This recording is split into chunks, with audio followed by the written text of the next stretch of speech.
और ऐसी घटना पुनरावृत्ति न हो, इसके लिए बीसीसीएल प्रबंधन और प्रशासन को मुस्तैदी से काम करना चाहिए। और अगर इन लोग काम नहीं करता है तो निश्चित तौर पर घटना जो घटा, इससे और बहुत बड़ा घटना घटने के लिए इस कोयलांचल के लोगों को भुगतना पड़ेगा।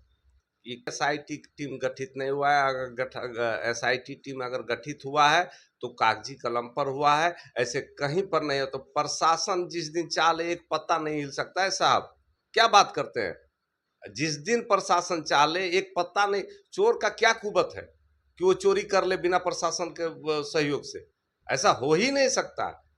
अगर प्रशासन जिस दिन टाइट हो जाएगा, आज देखिए हर प्रदेश में देखिए जाके,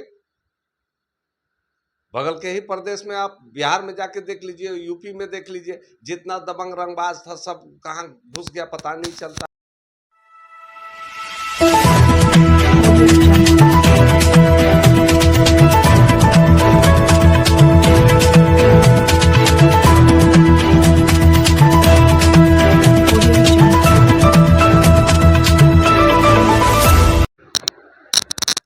नमस्कार, आप देख रहे हैं संचार संवाद। आज हम लोग धनबाद तेतुलमारी क्षेत्र में पहुंचे हुए हैं।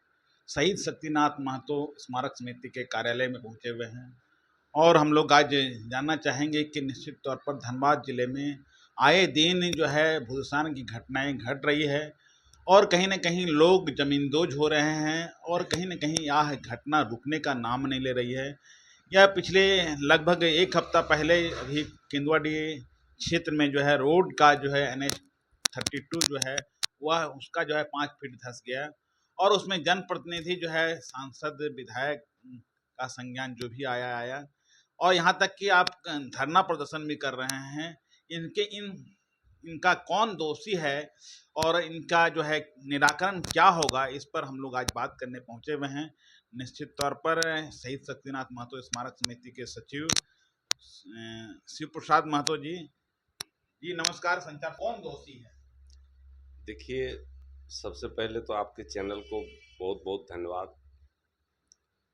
ये जो घटना जो घट रही है ये बहुत दुखद घटना है और ऐसी घटना पुनरावृत्ति न हो, इसके लिए बीसीसीएल प्रबंधन और प्रशासन को मुस्तैदी से काम करना चाहिए। और अगर इन लोग काम नहीं करता है तो निश्चित तौर पर घटना जो घटा, इससे और बहुत बड़ा घटना घटने के लिए इस कोयलांचल के लोगों को भुगतना पड़ेगा। ये काहे कि ये संकेत है। और जिस तरह से चोरी का जो घटना घट रहा है और उस पर जो प्रबंधन जो है उस पर रोक नहीं लगाया जा रहा है, इसके लिए जो है सीधा सीधी बीसीसीएल प्रबंधन दोषी है। हम तो यही कहेंगे कि बीसीसीएल के एजेंट और जीएम, जिस कोलियरी में सब खदान खुला हुआ है, बीसीसीएल का संपत्ति है, बीसीसीएल का चोरी हो रहा है, वो एफआईआर क्यों नहीं करवा रहे हैं? उनको एफआईआर करवाना चाहिए। वो जीएम के नाम अथी करवाना चाहिए कि भाई एफआईआर क्यों नहीं हो रहा है। प्रशासन अगर कार्रवाई नहीं करे तो एफआईआर होगा तब ना कार्रवाई करेगा। आपके यहाँ से कोयला चोरी है, आप वहाँ का मालिक है और एफआईआर कौन दूसरा कोई करवा देगा? एफआईआर उनको करवाना चाहिए। और अगर एफआईआर नहीं होता है तो सीधा सीधी जीएम एजेंट दोषी है, बीसीसीएल प्रबंधन दोषी है। हम तो यही मांग करेंगे कि इन लोगों के ऊपर एफआईआर हो और जितना जल्दी हो इन लोगों पर कार्रवाई होना चाहिए, तब जाके यहाँ विधि व्यवस्था ठीक होगा। और नहीं तो दिन प्रतिदिन गाड़ी इतना ओवर स्पीड से पार होता है कि मत पूछिए, कितना एक्सीडेंट हो गया, कितना लोग मर गया, लेकिन कोई किसी प्रकार का कोई ये नहीं है। लगातार कोयले की चोरी हो रही है और एसएसपी साहब भी कह रहे हैं कि हमारे जो है एसआईटी टीम गठित भी हो रही है और इतना होने के बावजूद भी जो है घटना घट रही है और जो है भूस्खलन की घटना, लोग मौत के मुंह में जा रहे हैं। प्रतिदिन कहीं ना कहीं घटना हो रही है। आज सोनाडी में हुआ तो कल जो है मौरा में हुआ तो कल यहाँ वहाँ हुआ। प्रतिदिन जो है भूस्खलन घटे, इसके पीछे क्यों, क्या कारण? कोई एसआईटी टीम गठित नहीं हुआ है। अगर एसआईटी टीम अगर गठित हुआ है तो कागजी कलम पर हुआ है, ऐसे कहीं पर नहीं हो। तो प्रशासन जिस दिन चाले एक पत्ता नहीं हिल सकता है साहब, क्या बात करते हैं। जिस दिन प्रशासन चाले एक पत्ता नहीं। चोर का क्या कुबत है कि वो चोरी कर ले बिना प्रशासन के सहयोग से? ऐसा हो ही नहीं सकता। अगर प्रशासन जिस दिन टाइट हो जाएगा, आज देखिए हर प्रदेश में देखिए जाके, बगल के ही प्रदेश में आप बिहार में जाके देख लीजिए, यूपी में देख लीजिए, जितना दबंग रंगबाज था सब कहाँ घुस गया पता नहीं चलता है। आज हम भी चाहेंगे कि यहाँ के जो प्रशासन है कड़ा रुख अपनाए, और कागजी कलम से अच्छा है कई गो यहाँ चल रहा है। एक कोलियरी में 8 गो कोलियरी, 8-10 गो खदान है, सब चालू हो गया है।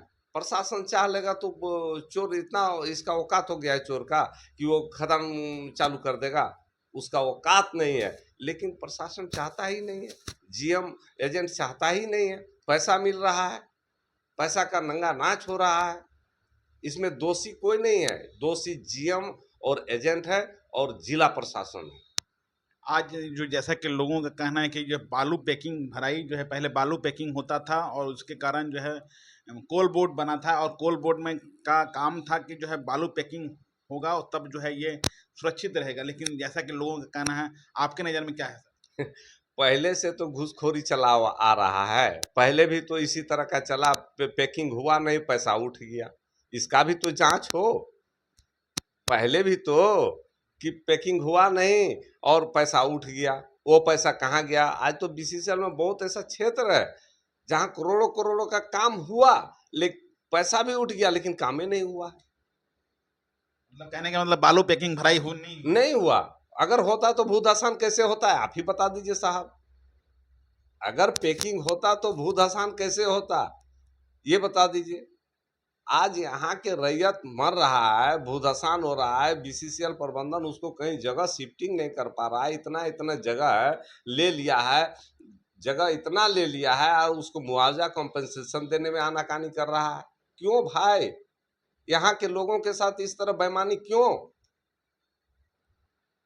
यहाँ के लोगों के साथ इंसाफ कीजिए। कब कीजिएगा? आज बीसीसीएल 50% आपको बता रहे हैं साहब, 50% प्राइवेटाइजेशन हो गया है, 50% बचा है। वो भी बचेगा कि नहीं बचेगा ये वो भविष्य जाने। कमीशन के लिए कुछ भी करने के लिए तैयार है। आज तो हम यही कहेंगे कि सीधा सीधी तौर पर आज इतना स्क्रैप फेंका हुआ है, इतना खदान खुला हुआ है, लोग धड़ल्ले से चोरी कर रहा है, क्या एकदम समझ में नहीं आ रहा है। आज जीवन में पहली बार ऐसा हम देख रहे हैं। कि हमारे धनबाद में अभी सांसद ने एयरपोर्ट का मामला उठाया और एयरपोर्ट में काफी लोग जो है जुलूस का एक तादाद दिखी, और उसमें लोग मांग कर रहे हैं कि एयरपोर्ट होनी चाहिए। लेकिन बाघमारा जैसे क्षेत्र में, जैसे धनबाद जिला क्षेत्र में आज भी पानी के लिए लोग जो है मर रहे हैं। इस पर जनप्रतिनिधि का क्या कुछ पहल? देखिए निश्चित तौर पर माननीय सांसद महोदय ने जो बीड़ा उठाया है, मैं उनको धन्यवाद इसलिए देना चाहता हूँ कि कम से कम 5-6 गो ट्रेन जो चल गया था उसको वापस ले आए, उन्हीं से हम महाकाल का दर्शन करके चल आए। इसलिए सबसे पहले उनको हम धन्यवाद देते हैं कि कम से कम 5-6 गो जो ट्रेन खुलवाएं, और जो उनका विधिवत हरी झंडी दिखा के उनका जो स्वागत किए, विदाई किए, इसके लिए उनको हम धन्यवाद देते हैं। और इस पर भी वो पहल करें एयरपोर्ट के लिए, है ना। एयरपोर्ट के लिए पहल कर ही रहे हैं, मांग उठा ही रहा है। इनका कहना है कि राज्य सरकार जमीन उपलब्ध कराए, है ना। राज्य सरकार जमीन उपलब्ध कराए, हम एयरपोर्ट को केंद्र सरकार से हम पारित करवा लेंगे। अब राज्य सरकार उपलब्ध करवाए कि जमीन हमको कहाँ देना है, ये तो उच्च लेवल की बात है, हमारे लेवल की तो बात है ही नहीं साहब। जैसा लोगों का कहना है कि ये काम जो एयरपोर्ट का काम सेंट्रल कमेटी, सेंट्रल जो है सेंट्रल सरकार ही कर सकती है, राज्य सरकार का कुछ हाथ में नहीं है, जैसा कि अभी बयान में आ रहा है। लेकिन आप वो जो आप बता रहे हैं वो दोष दे रहे हैं आपके हेमंत सरकार को। नहीं नहीं, तो जमीन तो मेरा है ना, सरकार का, राज्य सरकार का तो जमीन है, केंद्र सरकार का तो नहीं ना है। केंद्र सरकार का अथॉरिटी है, वो वहां से पारित कर सकता है, लेकिन जमीन हम देंगे तब ना, राज्य सरकार जमीन देगा तब ना। देखिए, जमीन तो हमारा है, राज्य सरकार का, जमीन देना ही पड़ेगा, जमीन नहीं कहने का मतलब है आप ढुल्लू महतो जी का मुद्दा अच्छा है। देखिए, मेरा जहाँ तक समझ है कि एयरपोर्ट बनना चाहिए, यहाँ के लोगों को सुविधा होगा। जिस तरह से सारे लोगों ने जैसे ट्रेन जो गई हुई थी वो वापस आई, और कहाँ कहाँ ट्रेन माननीय सांसद महोदय खुलवा रहे हैं, ये तो स्वागत योग्य है। एयरपोर्ट भी स्वागत योग्य है। अब ऊपर लेवल में क्या होता है ये हम लोग को तो उतना जानकारी नहीं है, लेकिन हम यही कहना चाहेंगे कि राज्य सरकार अगर कह रहा है कि जमीन इनके हाथ में है, निश्चित तौर पर राज्य सरकार के हाथ में जमीन है, राज्य सरकार उपलब्ध करा दे। उसके बाद राज्य सरकार उपलब्ध जैसे करा देगा, और अगर नहीं होता है तो माननीय सांसद उसमें दोषी होंगे। अपना परिचय देंगे।